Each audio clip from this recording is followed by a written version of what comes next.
Hey kittens, welcome or welcome back, and it's definitely been a hot minute since I posted because we have definitely been in a very long hiatus, and yes, we did get a few trailers and stuff, but honestly I was in the middle of Ramadan and in the middle of the exams, and I honestly just did not have the time nor motivation to make any videos, but I'm finally getting up and making this review. Also, happy Eid, and I hope you all had an amazing Ramadan if you celebrated it. Anyway, let's get into this episode. C'est une bonne idée, non?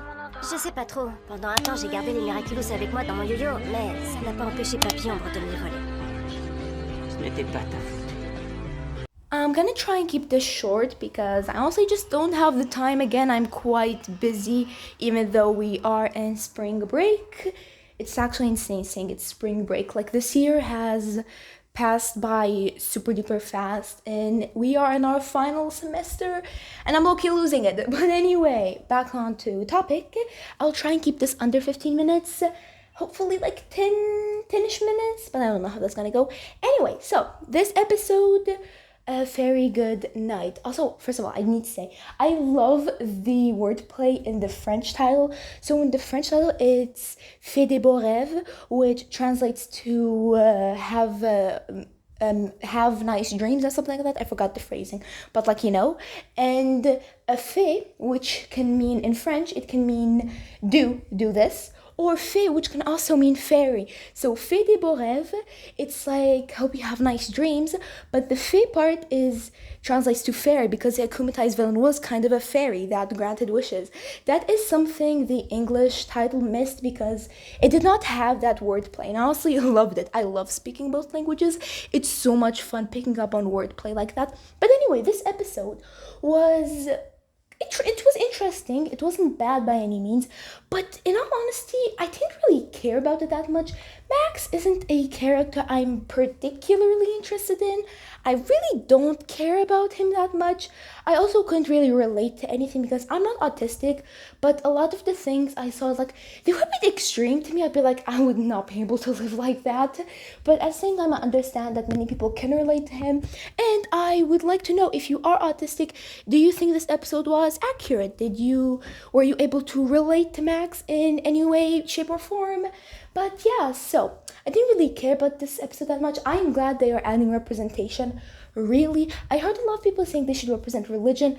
As someone who is religious, I really hope they don't. Religion sparks such a controversial topic, and I honestly would very much dislike it if they add any religions to the show, because the drama and the chaos, also the harmful stereotypes, especially in Islam, can be extremely harmful to a lot of people, and I also just hope they avoid that topic. If they do decide to add it, good for them, but honestly, I just hope they avoid it to avoid all of that drama. But anyway, this is like completely out of topic. I just wanted to mention that real quick. So the episode, it was nice. It was very nice representation. I'm glad again they're adding it. Max, I like that he was a bit more fleshed out. I feel like it's kind of weird. We never got any like hints about him being autistic. It was something completely out of the blue, at least for me. Again, I never really paid attention to his character, but it kind of felt like it was out of the blue in a way. I don't know, maybe that's just how I interpreted it. But, well, I mean, he's autistic, I guess. And honestly, seeing his routines is definitely really fun. I love how everything is measured so perfectly. And then we also have Marinette's routine comparisons. And that girl's a klutz. Oh my god. Like, I can relate to her when it comes to her clumsiness. I'm not as clumsy, but like, I can definitely relate to her in some aspects. And talking about Marinette, I need to get this out. It is no secret that I'm not really a big fan of hers. If you've seen my videos before, you know that she's not really my favorite character, but just I hate the way she's portrayed. Like, she's portrayed as this quirky little girl that like can't do anything right, and it gets annoying, you know. Like, yes, I adore cutesy characters, but like they like take the quirky stereotype, quirky like trope, and they crank it up to 11. It's insane. Like, I really don't like the way she's portrayed, especially since she's supposed to be the hero of Paris, someone who's dealing with trauma. And I can say I would understand if this quirkiness comes from her trauma, but she's been like this ever since season 1. It's just that in season 6 it's like they crank it up so much for some reason, and honestly, I'm not really a big fan. It makes her very annoying and pick-me-ish, in my opinion at least. So I don't know, like if this was an anime, she definitely would not be loved. Like if Miraculous was an anime, this Marinette would be hated by the fandom. The fact it's not an anime, like it saves her character so much hate. But personally, I just really find it annoying. Like Girly Pop was losing it over the smallest things, and it's a bit unrealistic for someone. Like her reactions are kind of unrealistic in my opinion. Again, maybe I'm biased because I really do not like her, but this is one of the reasons I don't like her. Like this quirky nature of hers, it just gives me insane pick me vibes. I'm sorry, I'm just really not a fan of how they're treating her character. I wish they kept her like the cutesy little girl, you know, but not made her this unbearable. Anyway, enough Marinette talking. I'm gonna get so much hate for this. On to other characters like Adrian. He basically did not exist in this episode. I don't care. I'm not one of those Adrian fans who like begs for Adrian every episode. I genuinely could care less about him. But I mean, he was there for the Akuma fight. And also, the Akuma fight, it was insane. It was epic. I loved how the Akuma fight was on the moon. If Miraculous was an anime, oh my god, the fight scenes could be so flipping epic. And like, it was a nice idea, honestly. I feel like it definitely was pretty short. They didn't really explore much aspects of it. But I feel like the episode was more of a slice of life than an action episode, you know? So I can understand. Also, the villain design was so peak. I loved it. Like, I really loved the villain design. She looked so absolutely adorable. I do have to say, that girl looks like 7, 8-ish years old, and like, Lollipop is still using a pacifier. Look, I'm not judging. I understand the whole point was not to judge, and if it brings her comfort, you do you, boo.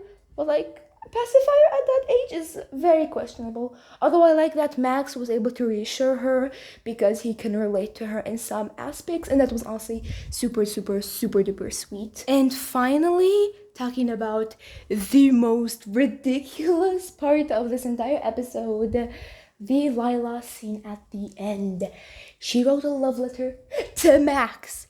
That was insane. Like, I was not expecting it at all. Honestly, I kind of wish that Felix was playing double agent for both the Miraculous and Lila, and like, he was kind of like her lapdog in a way.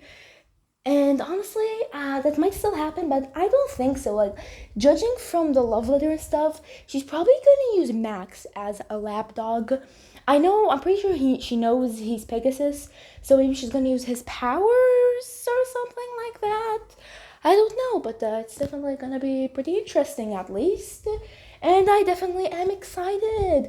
I wish she picked a character I like a bit more, or I'm interested in a bit more, to send this love letter to and use as her pawn, because I don't really care about Max that much. But hey, I mean, this is setting up the plot for something that's super duper interesting, and I cannot wait for future episodes. Currently, I'm just waiting for Lady Chaos. That is it. I do not care about the other episodes, and I swear to God, if Felix is not in that episode, I am going to absolutely flipping lose it. More than I already am. Anyway, so this is the end of the review. I would love to hear what you thought about the episodes, and you can leave now, but I will be doing a little update on my life and stuff at the end if you are willing to stay. So anyway, a quick little update about me is that they ended up making the middle school finals a month or two earlier, and I'm kind of losing it because we were not supposed to have those exams till like 2 months from now. They are 1 to 1 to 2 flipping months from now. I am going to lose it. The stress is getting to me, and I also really love this break. As much as I love Miraculous, these hiatus really are nice in a way because they give me this time to just relax and not worry about getting the videos out in time. Thank goodness I have someone to collect the episode clips for me, because I genuinely just do not have the time to do that. I'm super thankful for her, and honestly, I'm just super duper tired. and like really don't want to be making these videos, but at the same time I love y'all and I love getting my opinion out. But you know, seeing that your videos are not really bringing that much attention and your channel isn't growing, it's very demotivating, you know. It's very, very demotivating. And the fact that I haven't posted in like 2 months, this video, if it gets like 10 views, that'd be great. Anyway, I would love to hear about anything that changed in y'all's life, and your comments make me the happiest. They are the highlight of my day. I will see y'all in the next one. Mwah. Bye, kitty cats.